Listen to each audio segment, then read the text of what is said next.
4th and goal to go to 2. 34 seconds left to go in the ball game. This is the play right now. Takes the snap. Targeted goes in. Targeted all alone. And the quarterback keeps. Wow, what a call. Nobody touched him.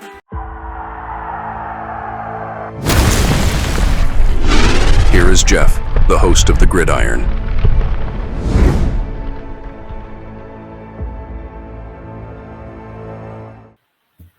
Kind of something like what I was talking about in the beginning, you know what I mean? But what I was talking about initially when we first came on, and I was talking about the Giants, had the Giants in the past, you know, Brian Dable has had 4 opening day games. In the first half of those 4 opening day games, we've scored a grand total of 2 field goals. 2. We've never had any more than 3 points at the halftime of any one of those 4 games. A field goal. We've had 4 games and we've scored a grand total of 6 points in the first half of those 4 opening day games. 6 points. I said, what did I say? 67-6, I think it was. We've been outscored 67-6 in the first half of his opening day games from 2022. I mean, as I said, even the one that we won against the Titans, we were down 13-0 at halftime. But unlike, in 2022, our defense held firm in the second half, gave the offense a chance to come back, and we wound up scoring 3 touchdowns in the second half. Here, our defense, they had that one drive. The Commanders, like halfway through the fourth quarter. They put like 80 yards, went down a whole length of the field, like 9 plays, and just, scored. And that basically put the game out of reach. But, we had a chance. We had it, the defense was giving us a chance. I mean, after a while, you give up all those rushing yards, all those passing, you get tired after a while. And the thing is, too, is, you look at, like with Russell Wilson, he's one type of quarterback. Obviously, Jaden Daniels is another type of quarterback. It's like being on the field, with like a Michael Vick or something like that. You gotta, you gotta be on your P's and Q's, everything. Because you never know when the guy's going to take off and start running with it. It's really difficult, obviously. Gotta be a rocket scientist to figure that out, but it's difficult, very tiring to try to play football against a quarterback like that, right? After a while, you just get tired. Look, if our offense was able to do anything, give our defense, in the beginning of the second half, our defense got off the field. It was giving us a chance. We kept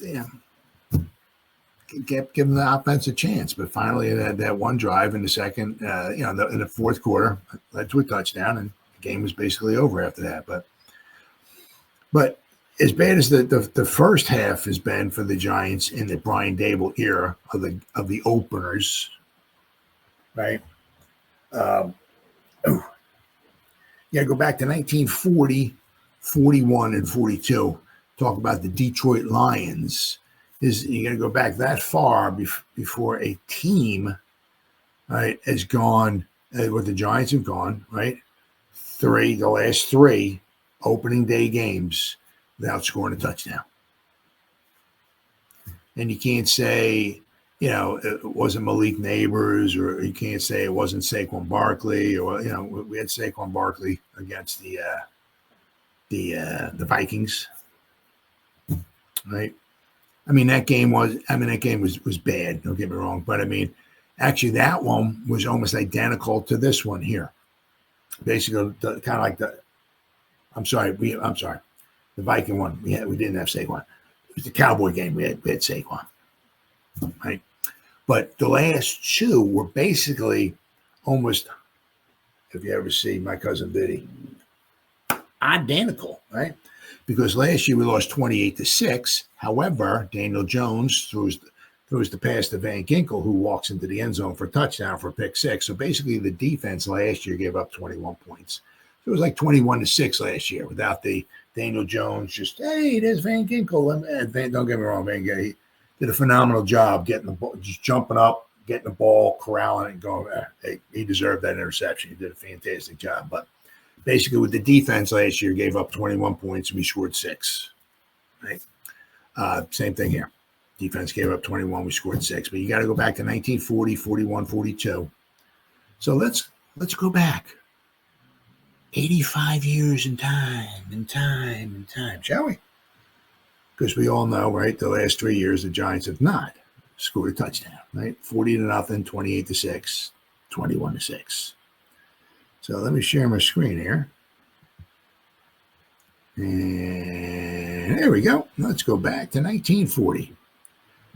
Now, this one's a bit odd because in the first game of the 1940 season for the Detroit Lions, neither team scored a touchdown, as we see here, right? Against the Cardinals, right? Nothing. So the Lions were not a fantastic team that year. They did wind up beating the Bears one time, 17-14. So that was one of their highlights of the season. But they were not a fantastic team. But so they got shut out. It was 0-0 against the Cardinals. This is 1940 Detroit Lions. Let's go to the next season, 1941. The Detroit Lions. Whoops. They lost 23-0 to the Packers.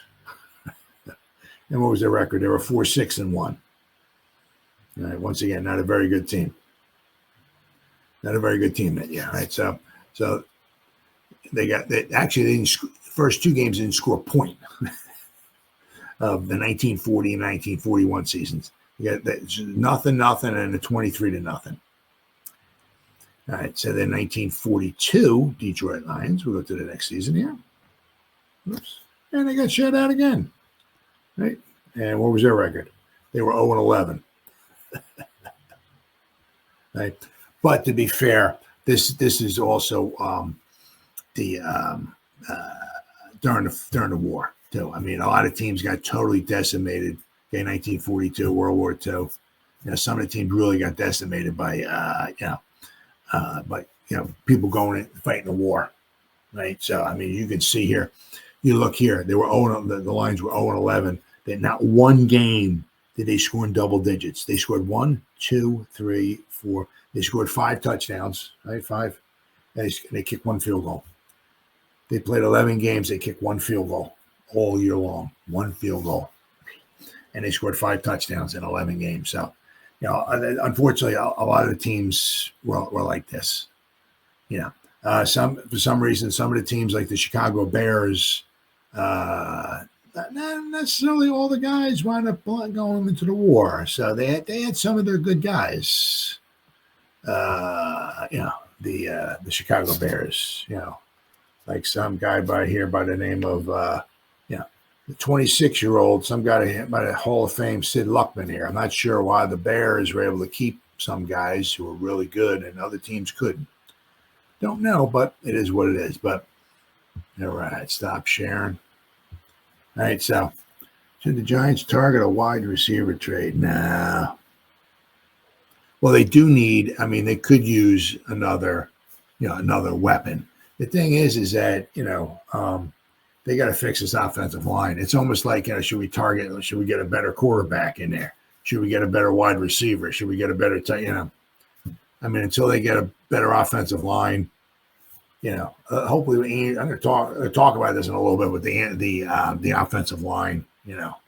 Hudson had a rough day taking over Andrew Thomas, but also if Thomas is not there, where Thomas is there, the interior of the offensive line was not doing very, very well. Thomas could have kept maybe somebody out from the outside, but the interior was not doing very well at all. Not very well at all. I would certainly like to see him next season, whether it's in free agency or in the draft, maybe target another, nice wide receiver. Okay, so if you got Malik Nabers on one side, you can get somebody else on the other side. Now, there was that one play that you see,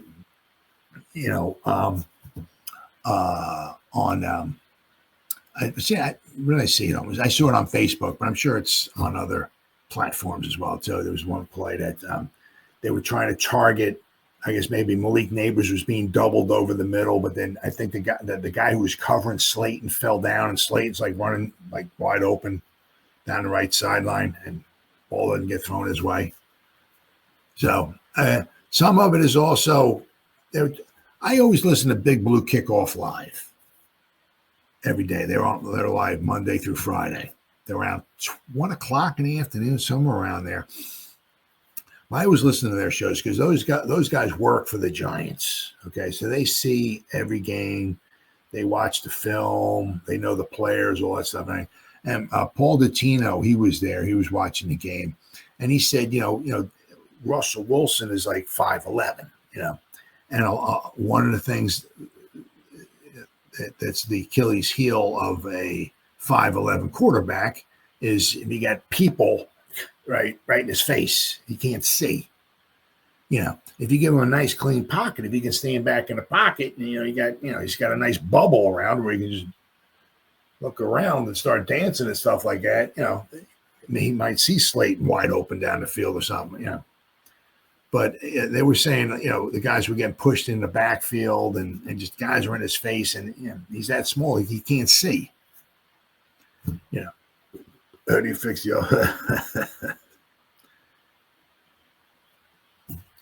one that it's just so perplexing because it's all so perplexing. For me to tell you, I don't know how to fix it. You can just look at it last year, the first 5 games when they had Thomas, Runyon Jr., John Michael Schmitz, Greg Van Roten, and Illuminor, right? They had the 5 there. The first 5 games, we were 2-3. We didn't look very good, obviously, in the Viking game, right? But we were still 2-3. If we had a field goal kicker against the Commanders, woulda, coulda, shoulda, I get it, But out of every 100 games, it may be 1 out of every 100 game, a team doesn't have a kicker at the end of the game because he gets injured. I mean, it doesn't happen very often. So, as bad as last season was, that's just a little bit more bad luck sprinkled on one of the games. The Giants didn't actually have a field goal kicker. Well, if we had a field goal kicker, right, we might possibly quite have won that game, right? But anyway, we were 2-3. We could have been 3-2. But after, first 5 games, we were 2-3, or, once again, could have been 3-2. Then once Andrew Thomas gets injured, the whole rest of the season, we wind up winning 1 game. So you look at the first 5 games, we wasn't a top 10 unit, whatever, but you could win with that unit. But after that, after Andrew Thomas got injured and we started putting different guys, we had wound up with 10 different starting offensive line configurations over the rest of the season, which I think was tied for the worst in the league. And I don't think any team in Super Bowl history has ever won a Super Bowl, right? Been a Super Bowl champion by leading the league in offensive line configurations. So that's just a recipe for disaster. So that killed the Giants. So, but the thing is, bringing back those guys, it's like, well, the guys last year, the first 5 games, they did pretty good. They're okay. We were able to win with them. So they brought back same offensive line. If Andrew Thomas was healthy, we'd have the same starting 5 guys out there.